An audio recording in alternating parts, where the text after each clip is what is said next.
কোভিডৰ দ্ৰুত সংক্ৰমণৰ প্ৰতি লক্ষ্য ৰাখি ৰাজ্য চৰকাৰে জাৰি কৰিছে কেতবোৰ নীতি নিৰ্দেশনা।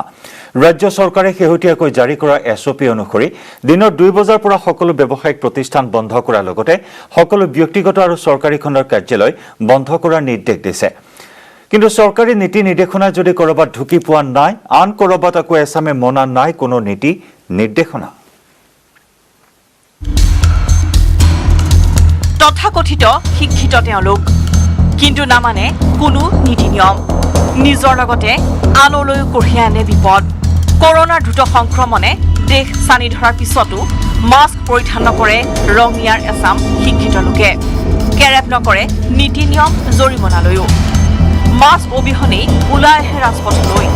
ৰঙিয়াত মাস্ক নিপিন্ধা এজনৰ অনেক অচিলা।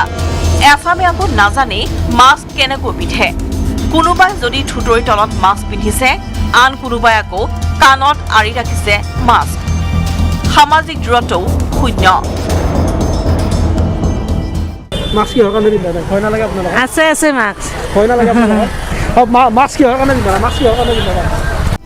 আনহাতে চৰকাৰে জাৰি কৰা এছঅপিয়েও ঢুকি পোৱা নাই একাংশ চাহ বাগিচাক।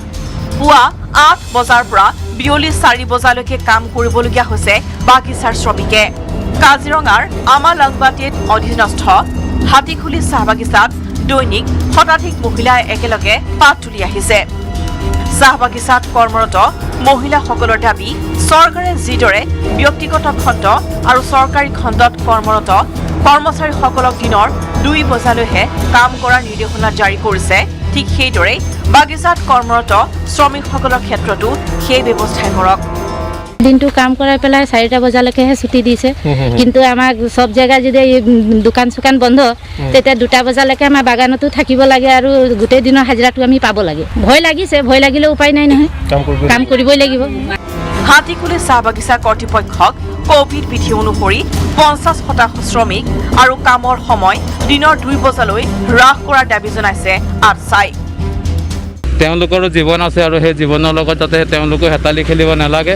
আৰু যিহেতু যি পৰিস্থিতি মুখামুখি হ'বলৈ গৈ আছে ৰাজ্যখনত, তাক লৈ আমি চিন্তনীয়। আৰু 2 নম্বৰ কথা হ'ল, আমি এটা কথাই ক'ব বিচাৰোঁ যে মেনেজাৰো তাৰ প্ৰতি লক্ষ্য ৰাখি আমি কাম বন্ধ কৰিব কোৱা নাই, কাম কৰিব লাগিব। শ্ৰমিকো জীয়াই থাকিব লাগিব, মানুহ জীয়াই থাকিব লাগিব।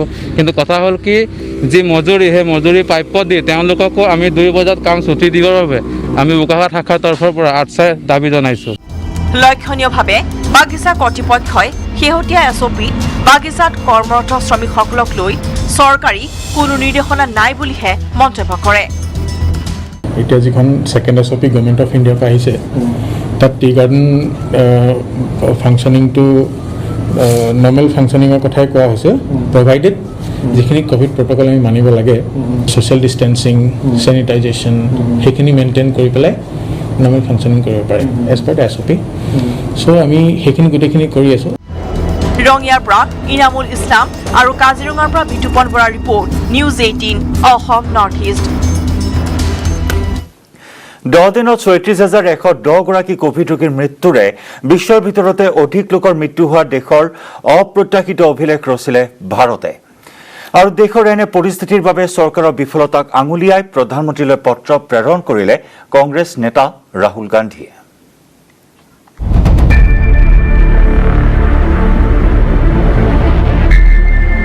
অপ্ৰত্যাশিত ভাৰতত কোভিড আক্ৰান্তৰ মৃত্যুৱে গঢ়িলে অপ্ৰত্যাশিত অভিলেখ। 10 দিনত কোভিড আক্ৰান্তৰ মৃত্যুৰ সংখ্যাৰে বিশ্বৰ ভিতৰতে শীৰ্ষস্থানলৈ ভাৰত। 10 দিনত 36,110 গৰাকী কোভিড ৰোগীৰ মৃত্যু। দেশত প্ৰতিদিনে মৃত্যু হৈছে 3 সহস্ৰাধিক লোকৰ। আমেৰিকাত বিগত 10 দিনত 34,798 গৰাকী মৃত্যু হোৱাৰ বিপৰীতে ব্ৰাজিলৰ এই সংখ্যা 32,692 গৰাকী। বিশ্ব স্বাস্থ্য সংস্থাই সদৰি কৰিছে এই অপ্ৰত্যাশিত অভিলেখৰ তথ্য। দেশখনত 24 ঘণ্টাত 4,14,188 গৰাকী আক্ৰান্ত কোভিড-19ত। কোভিড সংক্ৰমণক লৈ উদ্বিগ্ন প্ৰধানমন্ত্ৰী মোদী। বৃহস্পতিবাৰে অধিক সংক্ৰমিত ৰাজ্য সন্দৰ্ভত পৰ্যালোচনা বৈঠকত মিলিত হৈছিল প্ৰধানমন্ত্ৰী। এই বৈঠকতে ভেকচিনৰ উৎপাদন বৃদ্ধিত গুৰুত্ব প্ৰধানমন্ত্ৰীৰ। টিকাকৰণৰ প্ৰক্ৰিয়া বৃদ্ধি কৰিবলৈ আহ্বান প্ৰধানমন্ত্ৰী নৰেন্দ্ৰ মোদীৰ। ইপিনে দেশৰ কোভিড পৰিস্থিতিক লৈ প্ৰধানমন্ত্ৰী নৰেন্দ্ৰ মোদীক 4টা পৰামৰ্শ আগবঢ়াইছে কংগ্ৰেছৰ শীৰ্ষস্থানীয় নেতা ৰাহুল গান্ধীয়ে। প্ৰধানমন্ত্ৰীলৈ পত্ৰযোগে ৰাহুল গান্ধীৰ মন্তব্য, দেশত আৰু এটা লকডাউন প্ৰায় অৱশ্যম্ভাৱী। ৰাহুল গান্ধীৰ পৰামৰ্শ, বিজ্ঞানসন্মতভাৱে জেনম সিকুৱেন্সৰ জৰিয়তে ভাইৰাছ আৰু ইয়াৰ মিউটেণ্টৰ বিশ্লেষণ কৰা, নতুন মিউটেণ্টৰ ক্ষেত্ৰত ভেকচিনৰ কাৰ্যকৰিতা সন্দৰ্ভত পৰ্যালোচনা, সকলো নাগৰিকক দ্ৰুতগতিত প্ৰতিষেধক প্ৰদান আৰু বিশ্বক নতুন তথ্য লোকঢাক নোহোৱাকৈ প্ৰকাশ কৰা। লগতে ৰাহুল গান্ধীয়ে প্ৰধানমন্ত্ৰীক সমালোচনা কৰি ক'লে, চৰকাৰৰ বিফলতাৰ বাবেই দেশত আৰু এটা লকডাউন প্ৰায় অৱশ্যম্ভাৱী হৈ পৰিছে। লক্ষণীয়ভাৱে কোভিড পৰিস্থিতিৰ অৱনতি ঘটাত দেশৰ বহুকেইখন ৰাজ্যতে ইতিমধ্যেই জাৰি কৰা হৈছে লকডাউন।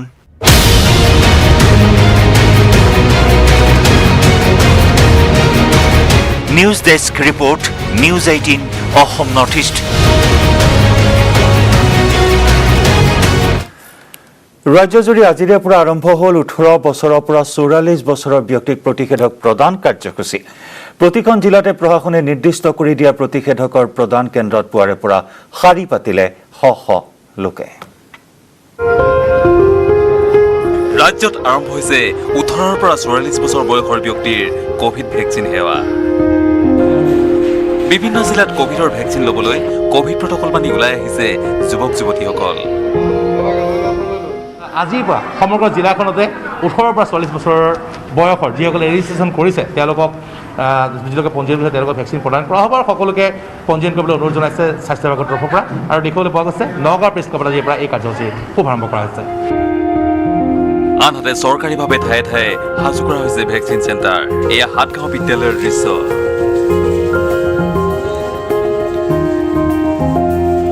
দূৰত্ব বৰ্তাই ৰাখি শাৰী পাতি কোভিড ভেকচিন ল'লে যুৱক যুৱতী আৰু 45 বছৰৰ তলৰ মধ্যবয়সৰ ব্যক্তিসকলে। যুৱটো আমি চিন্তিত হ'ব লগা নাই, কাৰণ ইয়াৰে এফিকেচিছবোৰো ভালেই ডেটা ৰিপৰ্ট যিবোৰ আহিছে ভালেই আহিছে। আৰু বহুসকলে চিন্তা কৰিছিলে যে ছাইড ইফেক্ট থাকে বা কিবা থাকে, সেইটো আৰু আপোনাৰ নেগলিজেবল বুলি ৰিপৰ্টতে আহিছে। তো ময়ো আগ্ৰহ কৰোঁ যে সকলোৱে ওলাই আহে যাতে কোভিড ভেকচিনেশ্যনখিনি কমপ্লিট কৰা হয়। ধুবুৰী জিলাত মুঠ 7টা স্থানত জিলা প্ৰশাসনে প্ৰতিষেধক প্ৰদানৰ ব্যৱস্থা কৰিছে। এই ভেকচিন ল'বলৈকে পুৱাৰে পৰা শাৰী পাতি ভিৰ কৰে বহু লোকে। শোণিতপুৰ জিলাৰ 11টাকৈ স্থান প্ৰতিষেধক প্ৰদানৰ বাবে জিলা প্ৰশাসন তথা স্বাস্থ্য বিভাগে বাছনি কৰিছে। এতিয়া আমাৰ সদ্যহতে এমাহৰ কাৰণে চৰকাৰে এতিয়া দিছে ভেকচিন, কিন্তু এইটো চলি থাকিব প্ৰায় 3 মাহ 4 মাহটো লাগি যাবগৈ গোটেইখিনি কভাৰ কৰিবলৈ। আমাৰ 1,80,000 মান এইটো গ্ৰুপৰ আছে। মংগলদৈতো আৰম্ভ হৈছে এই প্ৰতিষেধক প্ৰদানৰ কাম। জিলাখনৰ 8টা কেন্দ্ৰত দিয়া হৈছে vaccine. Bureau report, news 18 Assam north east. ক্ৰমত ভয়াৱহ হৈ উঠিছে কোভিড পৰিস্থিতি। ইজনৰ পিছত সিজনৰ দেহলৈ সংক্ৰমিত হৈছে কোভিড-19। এইবাৰ চাহ বাগিচা অঞ্চলতো ভয়াৱহভাৱে সংক্ৰমিত হৈছে কোভিড-19। বোকাখাটৰ বৰচাপৰি বাগিচাত 100 জনৰ ভিতৰত 22 জন লোকৰ দেহতে ধৰা পৰে কোভিডৰ অৱস্থিতি। বাগিচাখনক 14 দিনৰ বাবে কণ্টেইনমেণ্ট জোন ঘোষণা কৰিছে স্বাস্থ্য বিভাগে।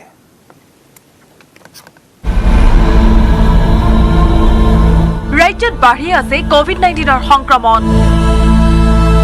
বৃহস্পতিবাৰৰ দিনটোত ৰাজ্যত কৰোনা সংক্ৰমণ ধৰা পৰিছে 4,936 গৰাকী লোকৰ দেহত।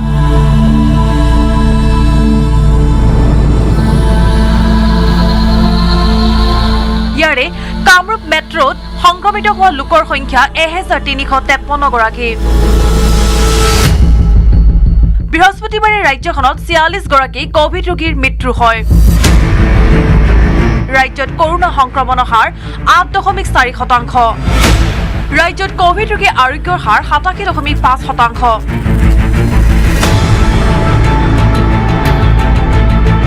এবাৰ চাহ বাগিচা অঞ্চলতো ভয়াৱহভাৱে সংক্ৰমিত হৈছে COVID-19। কোভিডৰ প্ৰথমটো লহৰত চাহ বাগিচা অঞ্চলৰ সংক্ৰমণৰ হাৰ আছিল অতি কম। এবাৰ বোকাখাটৰ বৰচাপৰি বাগিচাত COVID-19ৰ দ্ৰুত সংক্ৰমণ ঘটিছে। বাগিচাখনৰ বৃহস্পতিবাৰে 100জনৰ COVID-19 পৰীক্ষাত 22জন লোকৰ দেহত ধৰা পৰে COVID-19ৰ অৱস্থিতি। বাগিচাখনক ইতিমধ্যে 14 দিনৰ বাবে কণ্টেইনমেণ্ট জোন ঘোষণা কৰিছে স্বাস্থ্য বিভাগে। বিগত 48 ঘণ্টাত বাগিচাখনত মুঠ 37জনৰ শৰীৰত ধৰা পৰিছে COVID-19। শোণিতপুৰৰ ৰঙাপুৰা ডাকঘৰত এজন কৰ্মচাৰী দেহত ধৰা পৰিল কোভিড পজিটিভ। বৰ্তমান সংকটজনক অৱস্থাত চিকিৎসালয়ত চিকিৎসাধীন হৈ আছে কৰ্মচাৰীজন। বিভাগটোৰ বাকী বিষয়া কৰ্মচাৰীসকলে কৰোনা পৰীক্ষা কৰিছে। কৰ্মচাৰীজনৰ দেশত কোভিড পজিটিভ ধৰা পৰাৰ পিছতেই ৰঙাপুৰা ডাকঘৰ বন্ধ কৰি দিয়ে বিভাগীয় কৰ্তৃপক্ষই।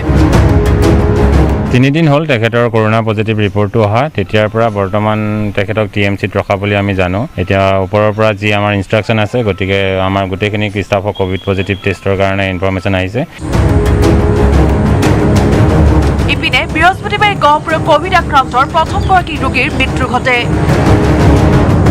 তেজপুৰ মেডিকেল কলেজ হাস্পতালত বৃহস্পতিবাৰে মৃত্যু ঘটে বহৰবাজান চিলঠিয়াৰ এগৰাকী 50 বছৰীয়া মহিলাৰ। নিশা গহপুৰ নগৰস্থিত ৰাজহুৱা শ্মশানৰ প্ৰশাসনৰ আৰু পৰিয়ালৰ লোকে সম্পন্ন কৰে শেষকৃত্য। Bureau report, news 18 Assam north east. গুৱাহাটীলৈ অনা হ'ল উৎকোচলৈ দুৰ্নীতি নিবাৰক শাখাৰ জালত পৰা তিনিচুকীয়াৰ আবকাৰী অধীক্ষক মানসজ্যোতি দাসক। তিনিচুকীয়াৰ আবকাৰী অধীক্ষক মানসজ্যোতি দাসৰ ভাড়া ঘৰতো চলিল দুৰ্নীতি নিবাৰক আৰু অপৰাধ অনুসন্ধান শাখাৰ অভিযান।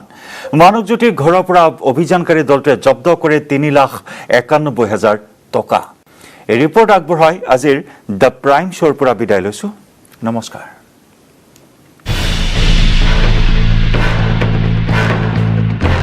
খুৰাৰ মাফিয়ালৈ পৰিণত আবকাৰী বিষয়া। তিনিচুকীয়াৰ আবকাৰী অধীক্ষক মানসজ্যোতি দাসৰ ঘৰত নিশাও চলিল অভিযান। মানসজ্যোতি দাসৰ ভাড়াঘৰত নিশা দুৰ্নীতি নিবাৰক আৰু অপৰাধ অনুসন্ধান শাখাই তালাচী অভিযান চলাই জব্দ কৰিলে 3,91,000 নগদ ধন। জব্দ কৰিলে বহু গুৰুত্বপূৰ্ণ নথিপত্ৰ। বিষয়টো মানে গোটেইখিনি আপোনালোকে ৰাতিপুৱা পাইছে, যেনেকৈ ব্ৰাইট লৈছিল সেইটো